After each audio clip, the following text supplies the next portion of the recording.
Dober dan vsem. Lepa hvala, ste prišli. Redno se javljamo, kot vidite, vsak teden, da obvestimo tudi javnost, kakšna je situacija v kliničnem centru. Na srečo ni prišlo, na srečo govorim zato, ker smo priča velikemu porastu števila pozitivnih pacientov na COVID. In sicer gre za okužbe z omikronom. V zadnjih 10 dneh so te številke izjemno visoke. Včeraj še dodatno povečanje in pričakujemo še dodatno večje številke v prihodnjih dneh in tednih. Ampak število hospitaliziranih pacientov se v tem času v UKC ni povečalo. Lahko povem, da je danes številka 95, celokupno število COVID pacientov, medtem ko jih je v intenzivni terapiji 30. Veseli smo, da ni prišlo do povečanja, hkrati pa seveda žalostni, da se število ni zmanjšalo do take mere, da bi lahko še v večjem obsegu pričeli z rednim delom. Še vedno smatramo, da je cepljenje najboljši način, da se prepreči okužbe oziroma težji potek bolezni. Kot veste, z jutrišnjim dnem ponovno pričenjamo na republiškem nivoju z dnevi cepljenja, ki bodo potekali v četrtek, petek in v soboto med 8 uro zjutraj in 8 uro zvečer.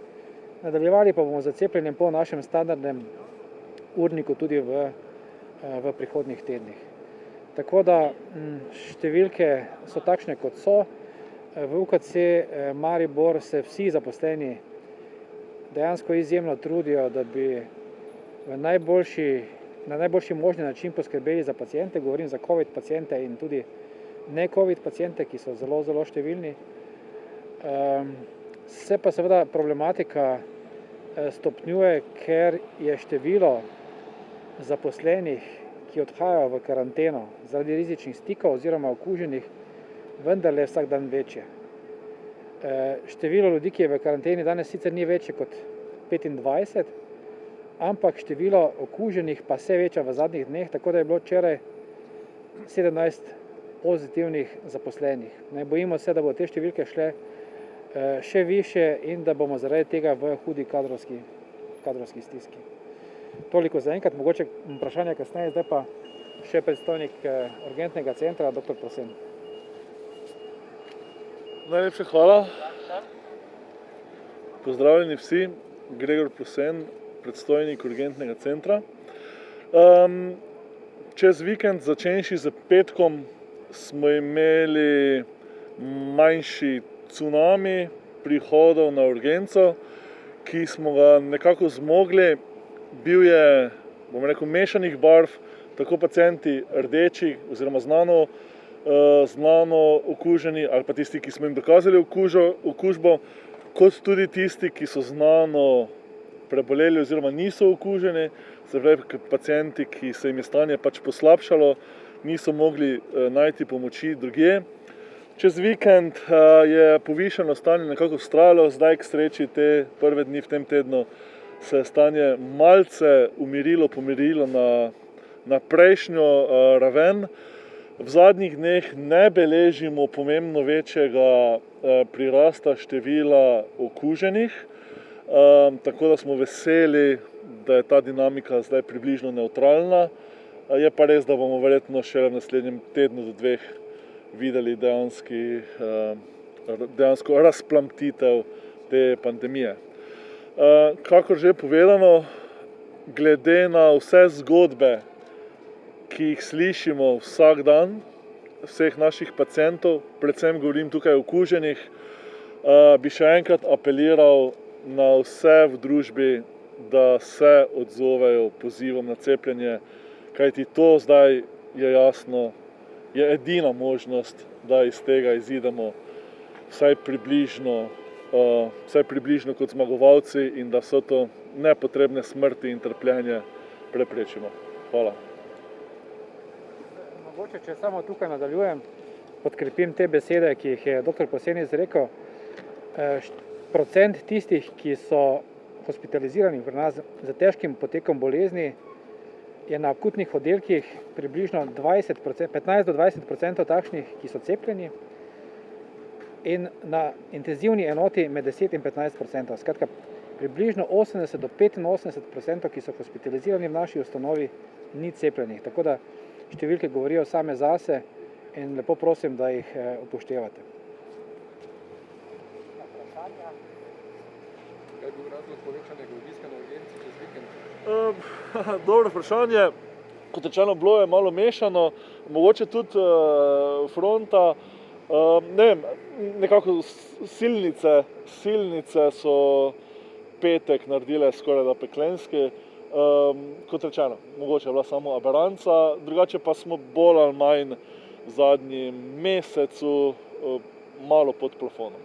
Ni tako hudo, kot je bilo decembra, je pa malo manj.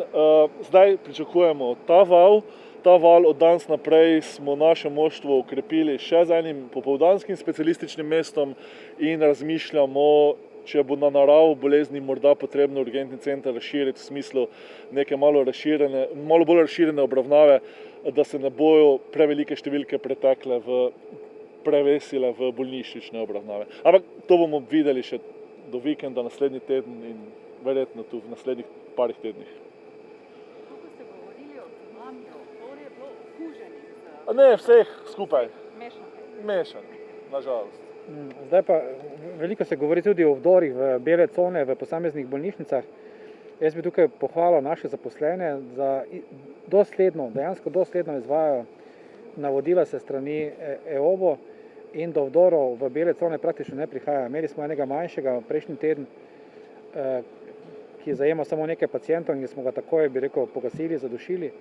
Sicer pa zaenkrat ne prihaja do vdorov v bele cone. Tega smo seveda zelo, zelo veseli.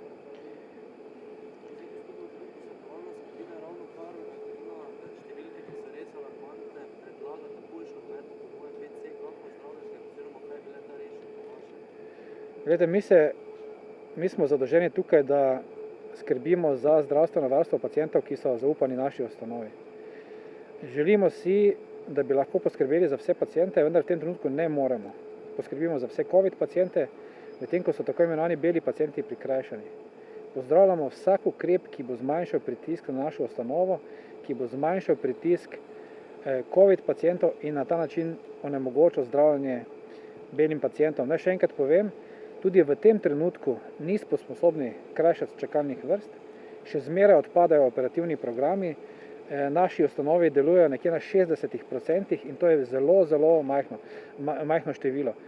Obravnavamo tako rekoč samo paciente, ki so onkološki pacienti, karcinomski pacienti, urgentna stanja in zelo hitra stanja, medtem ko vse ostalo tudi pod stopnjo nujnosti hitro čaka.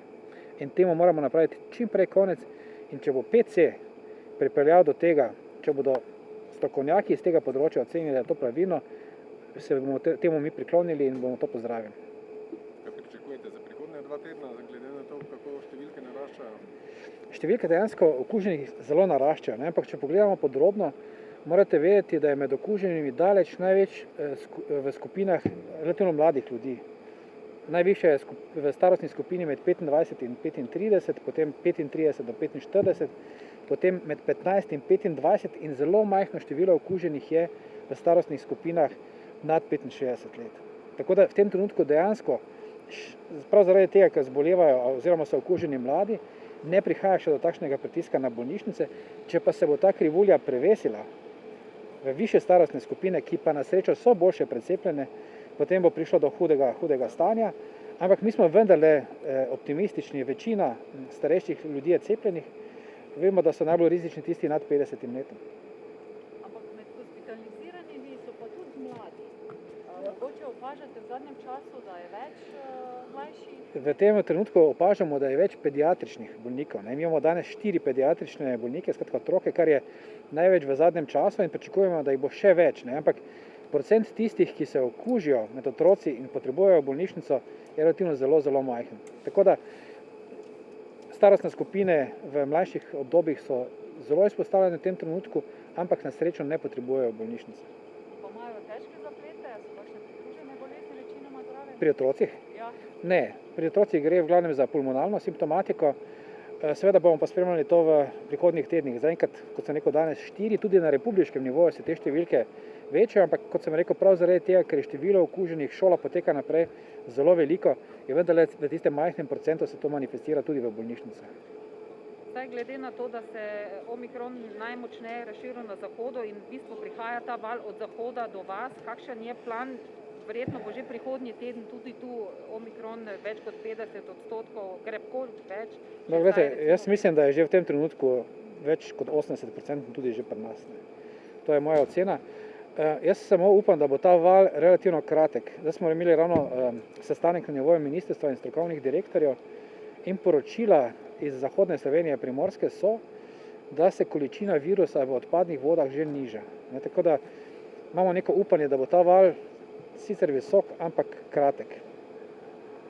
Zdaj, rekli ste, da nimate še veliko ljudi zaposlenih v karanteni ali pa v izolaciji zaradi okužbe, ampak vseeno ste tudi vi, pri vas je že ta tretja faza, ki so številne druge bolnišnice, da ne rabijo iti v karanteno, če so... Zaenkrat te faze pri nas še nismo uvedli. To je prepuščeno posameznim bolnišnicam, da ukrepajo glede na stanje. Mi smo ocenili, da v tem trenutku še je dovolj kadra, da tisti, ki so bili v rizičnem stiku, so napoteni še zmeraj v karanteno, ki traja 7 dni, ampak če se bo število rizičnih stikov bistveno povečalo, pa seveda bomo aktivirali tretjo fazo.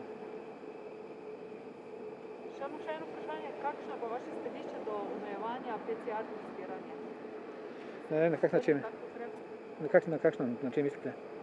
Da ne bo več PCR testiranje za vse, ki imajo simptome. To ni moje stališče, to je pač stališče, ki je verjetno pogojeno z kapacitetami na državnem nivoju. To je edina omejitev, drugače pa jaz podpiram PCR testiranje, seveda.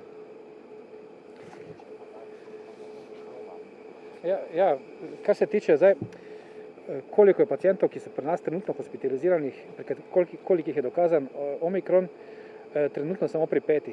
Pri 5 je, ampak to ni dokončna številka, lahko da bo višja, ker namreč najprej poteka presejalno testiranje, potem pa še sekvencioniranje in lahko da bo ta številka večja. Ampak tisti, ki so zdaj okuženi in bodo hospitalizirani, te pričakujemo šele v naslednjih dneh in tednih. Toliko. Hvala lepa.